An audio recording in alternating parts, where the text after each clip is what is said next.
Aðeins ykkur að fyrstu 2 leikirnir í svona æfingaleikjaferðinni búnir. Þetta var ansi skemmtilegur seinni leikur. Það munar svona smá upp á. Hvað fannst þér, bara geggjunýting og bara, og liðið á góðu ronni, svo bara breyttist eitthvað í seinna leik? Hvað fannst þér gerast? Já, það var, ég veit ekki, við stýrnum kannski eitthvað upp hann í lokin og ég gerir nokkur mistök hann í vörðinni í lokin og þeir fá okkur skot og það bara gerðist eitthvað og þeir góðu tilbaka og síðan enda þetta í 2 stiga leik, þannig það hefði getað dottið hvort meginn sem er.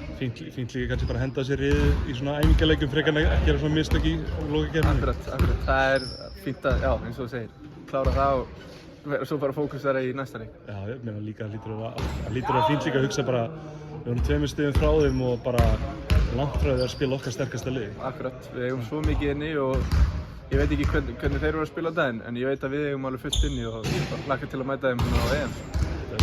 Hvernig ertu eitthvað byrjað að pæla í Svíþjóð og Portugal? Áttu ykkur menn sem þú þekkir í liðunum eitthvað svoleiðis? Nei, ég mæti svolítið blind í þetta og þú veist, já, það er ekkert respekt á neitt annað og maður er bara mætið til að spila körfubolta eins og þennan leik og það væri gaman að ná í 1 eða 2 sigra þar sko. Sjáumst ykkur. Takk.